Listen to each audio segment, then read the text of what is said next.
Something woke me up. It was 3:03 a.m. I was already used to this, but this time it felt different. Isabel. I heard my boyfriend calling me, but his voice sounded strange, distant. I imagined it was because I was still half trapped in my dream, even though he was lying beside me. Isabel. I struggled to turn toward him and open my eyes, but as soon as I managed, the paralysis returned. I could see him there, sleeping soundly on his side, facing me. Isabel. That's when I realized it wasn't him calling me. There was someone behind us. Someone was in our room. I felt the bed move. Something climbed closer. Then I saw fingers, black and filthy hands, absurdly long, starting to wrap around my boyfriend's shoulder. Very dirty hair started to appear. Behind him, someone was emerging in the bed, slowly revealing themselves. Isabel, the person said with a smile. Since that happened, I've had fewer dreams like that, as well as fewer sleep paralysis episodes. I went years without experiencing them.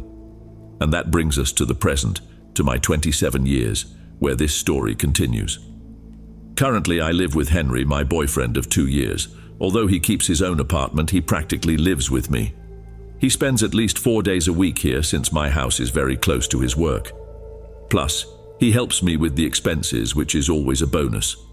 Before that, I shared the house with a girl, but there was something about her, her habits, and her religion that made me extremely uncomfortable. She was always cleaning the house and sprinkling holy water everywhere, which, for some reason, made me feel physically ill. With Henry, I sleep peacefully, very calmly. I feel safe. However, about 2 months ago, strange things started to happen, like premonitions. We used to watch movies until we fell asleep. Often we'd leave the TV on since I still don't feel comfortable sleeping in complete darkness with the lights off. Suddenly, the TV began to have problems. There was some sort of interference, something magnetic that had nothing to do with the TV signal. Even the streaming platforms started to fail. The image would get distorted, the audio and video would go out of sync, and shadows of people would appear on the screen, even when nothing was being broadcast. Since this happened on all platforms, whether on TV or cable, we gave up and started going to bed earlier, turning off the lights, despite my fears, my nightmares, and the constant worry that something might return. The fear that, at some point, those horrible dreams would come back. Because even when they foreshadowed something positive, the terror they caused was unbearable. And when the dream ended, the uncertainty remained. Knowing that something important was coming, something that could completely change my life, without any idea if it would be good or bad, is a feeling I hope I never have to face again. I woke up in the middle of the night. I felt my heart tremble again. I couldn't move, and I didn't need to look at the clock to know what time it was. I was facing away from Henry. I started to cry, hoping he would hear me, but I couldn't call him. I couldn't even move my mouth. I tried to murmur something. "Are you okay?" he asked, still half asleep. "No," I managed to say, just letting out a weak sound. "Calm down, love, it's just a dream, okay?" he said, and kissed the back of my head. But as he did that, he gripped my shoulders tightly, in a rough way, something he never did. But I still couldn't move. Then I heard a noise coming from the bathroom. Next, I heard footsteps in the hallway, someone walking back to the bedroom. I recognized the steps. It was Henry. Fear consumed me. Even without being able to move, I started crying even more out of fear. When he realized, he turned on the light and shook me until somehow my body finally woke up, and I was able to move. I was terrified.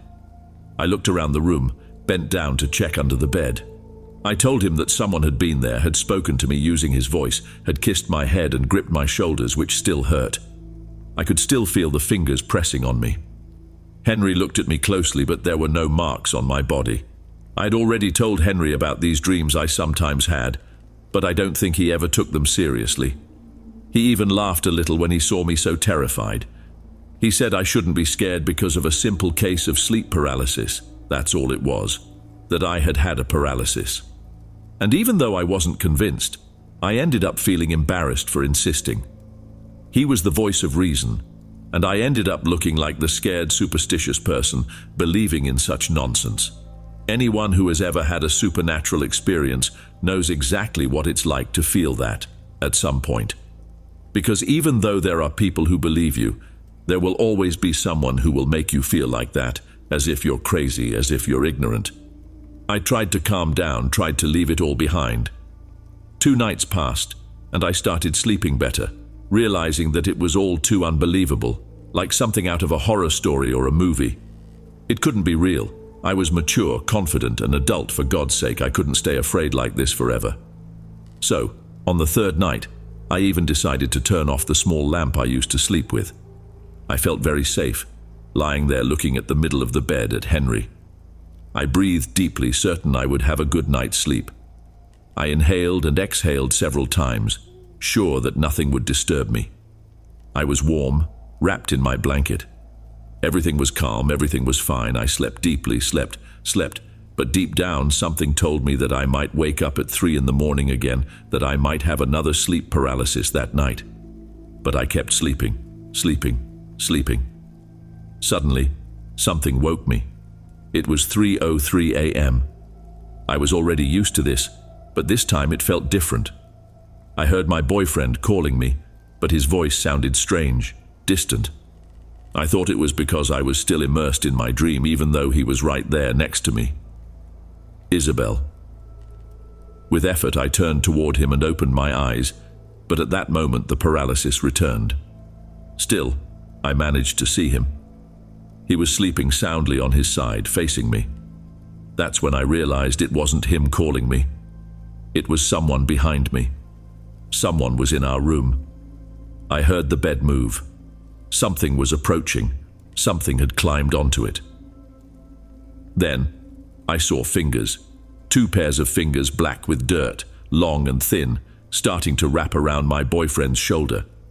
I also saw very dirty hair starting to appear. There was someone there, behind him, beginning to show themselves. "Isabel, it's time. Come with me," the voice said with a smile.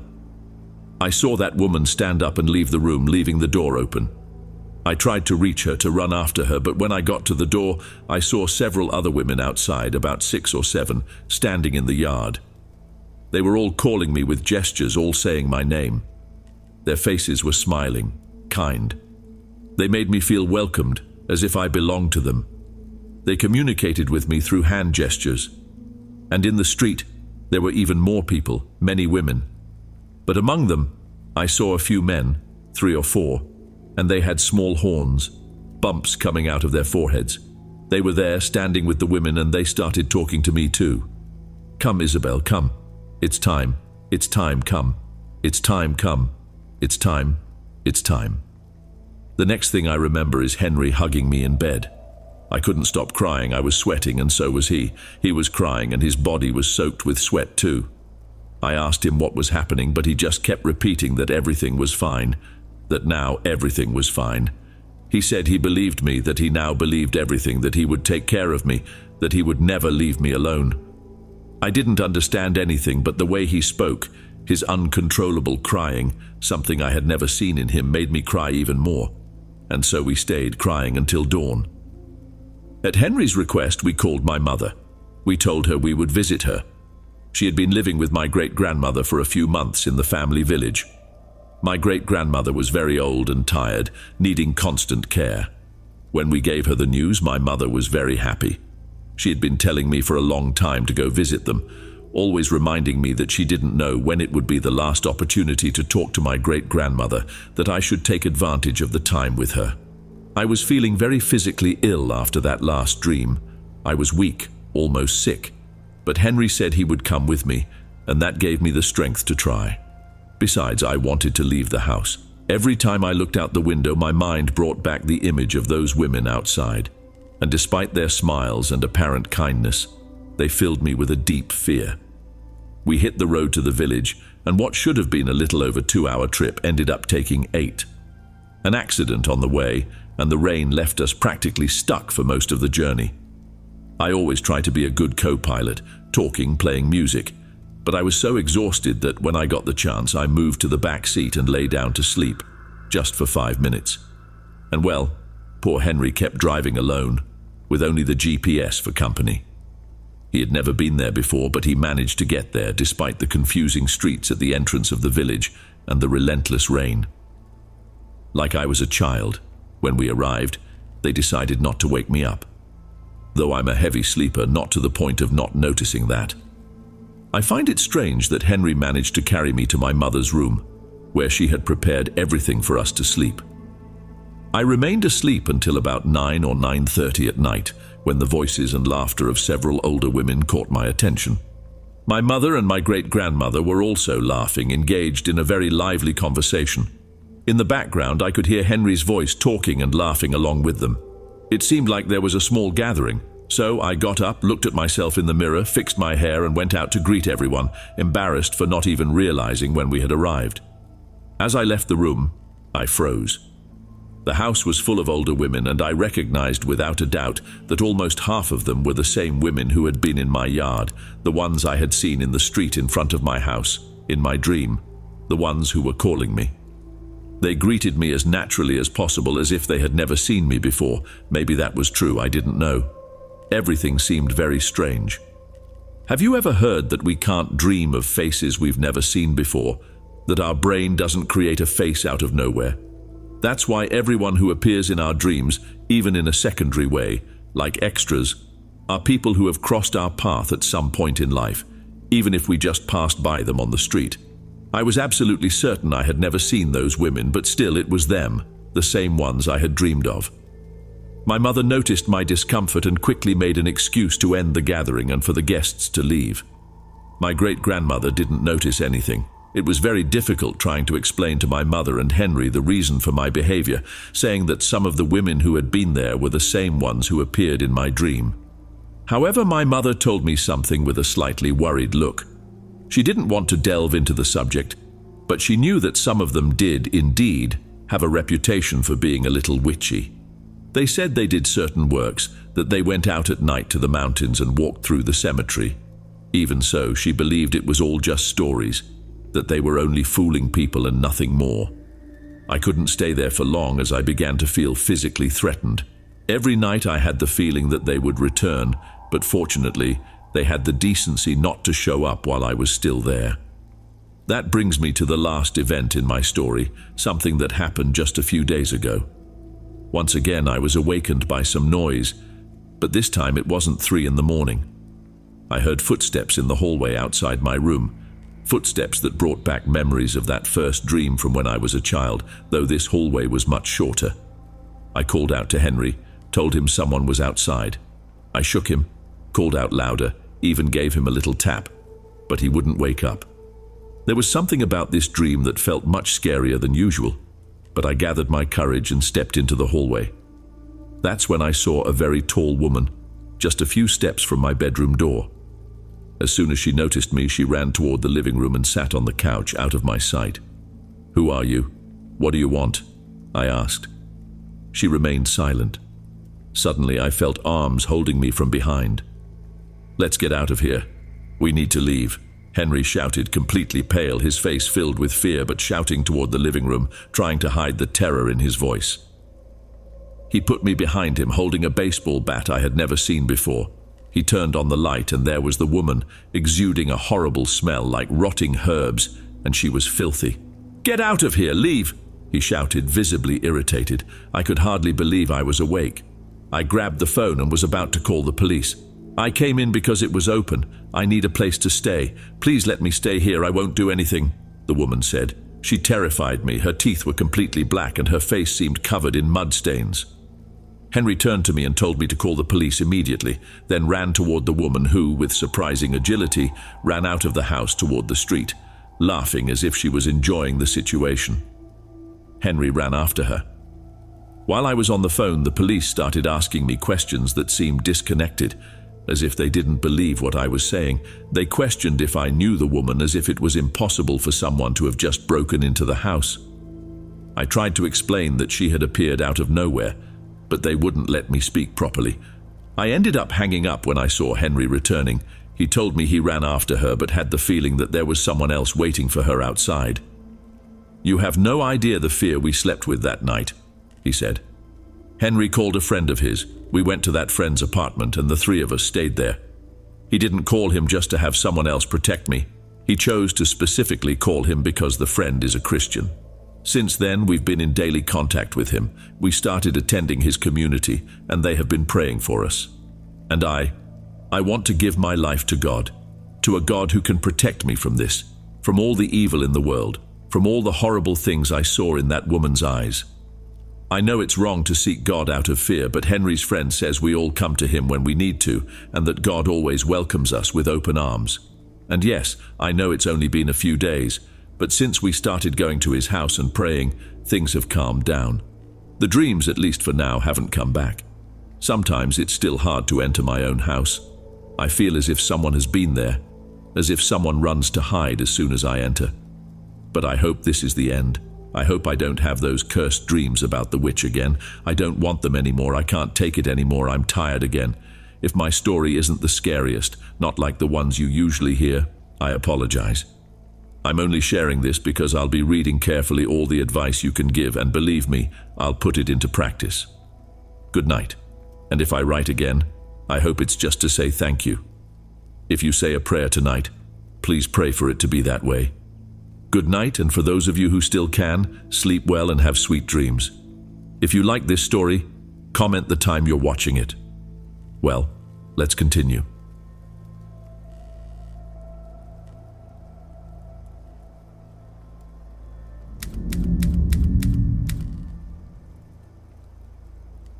Once I was home alone for an entire week. I was still a teenager and living with my parents, so this was quite rare since they almost never traveled. It happened because Helena, a wealthy friend of my mother's, decided to invite them on a trip she was paying for. Since I was an only child, I ended up staying home alone. We lived in Newark, Ohio, which is in Licking County. Yep, the county's name was indeed Licking. My parents' old house had a forest right behind it and was located on a very quiet road where cars rarely passed. Usually, there were only a few vehicles a day. In the back, we had a huge deck overlooking the forest, a spacious yard, a small fish pond, and an elevated pool. It was a Thursday night. I remember that well because that day I was chatting with some friends about weekend plans. This was in July of 2013. I was out on the deck smoking a joint, listening to music on the speaker when it all started. I thought I heard a voice coming from the forest. I turned the music down and listened for a while. I didn't hear anything else, so I turned the music back up.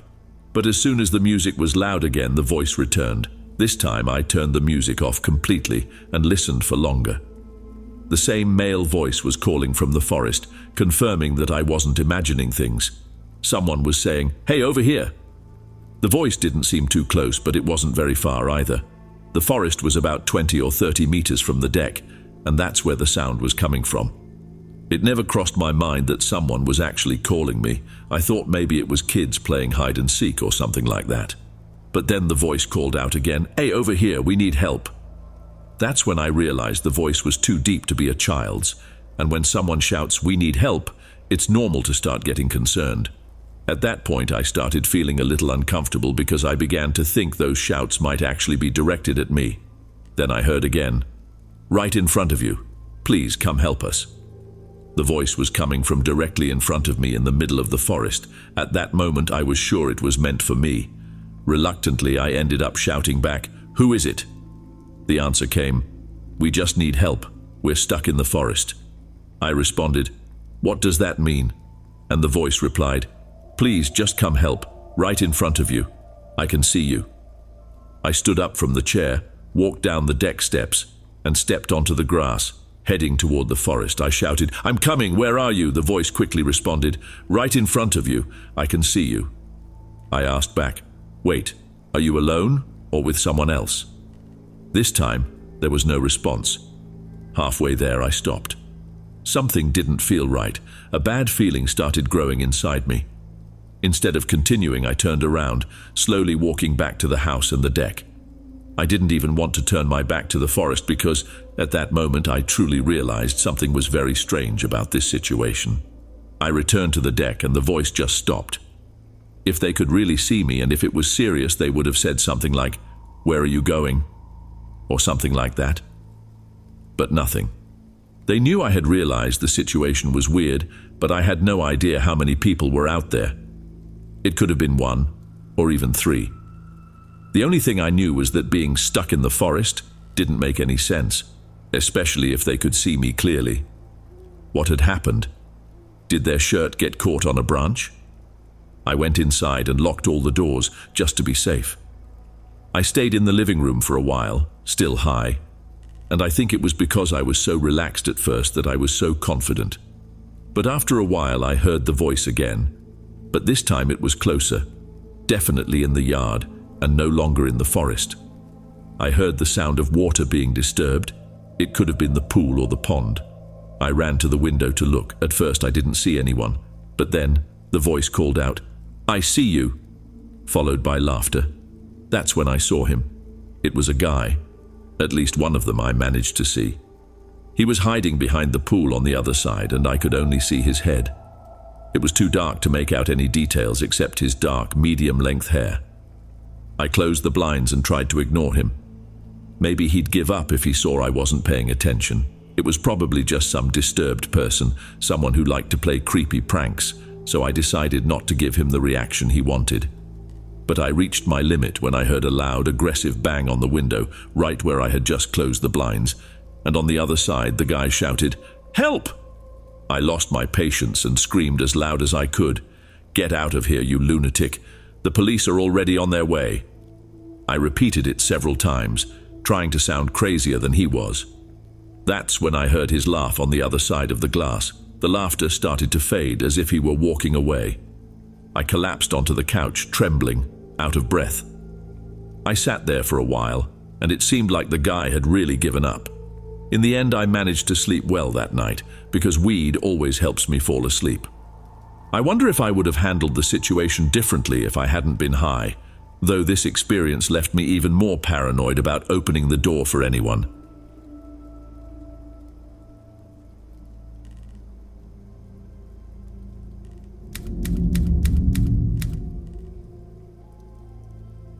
I'm 23 years old and still live with my parents. One day while they were out, I was playing basketball in the front yard. At some point during the game, I looked up at one of the windows upstairs and saw a woman standing there. It wasn't my mother or my sister, it was a woman I had never seen before. When she noticed I was looking at her, she quickly moved away from the window. I went inside and went upstairs to check the room, but she wasn't there. I searched all the rooms I could, looked in every bedroom, bathroom, and closet. Then I went downstairs to check the first floor, which included the living room, kitchen, dining room, a bedroom, and a few more closets. Finally, I headed to the basement, although it was hard to believe she could be down there. The basement is small, with a few couches, a bar, and 2 closets. There weren't many places for someone to hide, but when I opened the second closet door, a chill ran down my spine. I was scared because I had already checked all the other possible places where someone could be hiding in the house. This was the last place left. I opened the closet door all at once, like ripping off a band-aid, and just like with the other closet, I threw myself inside in case the woman was there and I could catch her by surprise. But all I found were coats and hangers. I was completely confused. Still, I wasn't about to start doubting my sanity. I was sure of what I had seen. It wasn't something I could have imagined so clearly. I went back upstairs and yelled loudly, saying that whoever was in the house needed to leave immediately. I shouted so loudly that my neighbor ended up coming over to check if everything was okay. I told him that I had just seen a woman watching me play basketball, standing in the upstairs window. He came in and helped me search the house again. When we couldn't find anything, I started to think that maybe she had escaped through the back door, which I had left unlocked when I went to get the basketball from the yard. After that, my neighbor left. I locked all the doors, called my parents, and told them the crazy story. They weren't too thrilled, but asked me to check if anything had been stolen. I did just that, and thankfully it seemed like all the valuables were still in place. Now fast forward to that night. I went to bed after checking the house one more time, just to be sure and put my mind at ease. It wasn't easy to fall asleep. My mind was racing for obvious reasons. Most people don't know what it's like to see a stranger inside your house, watching you through a window. But strangely enough, it was this restlessness that helped me, and I'll explain why. I was finally starting to doze off when I heard some noises beside me. The fan was on above me, so the room wasn't completely silent, which meant I didn't react right away to the first sound I heard. But the noise started to sound more human. I turned to the other side, and that's when I saw her, crawling out from under my bed. She stood up next to the bed, and I screamed so loudly, even louder than before. I jumped out of bed and tackled her to the ground, grabbing her by the neck while demanding to know who she was. At that moment, the doorbell rang. It was my neighbor again. I grabbed the tall, dirty-looking woman and dragged her across the floor to the front door while she fought and scratched me. To this day, I have 2 scars on my right arm because of her claws. I opened the door for my neighbor, who was there again, and he came in to help me restrain her. That's when I called the police. The entire time we waited, she didn't stop screaming and cursing at both of us, as well as threatening us. The best way to describe her is that she seemed like a meth addict going through withdrawal, both from the way she acted and her appearance. When the police arrived, one of the officers immediately recognized her. They had dealt with her several times before. Her name, interestingly enough, was Karen. Seeing her placed in the back seat of the police car was incredibly satisfying. I thanked my neighbor a lot for coming so quickly to help me. That night my mind kept racing, but instead of being completely terrified, which I still was to some extent, I felt an enormous sense of satisfaction, and I can't fully explain why.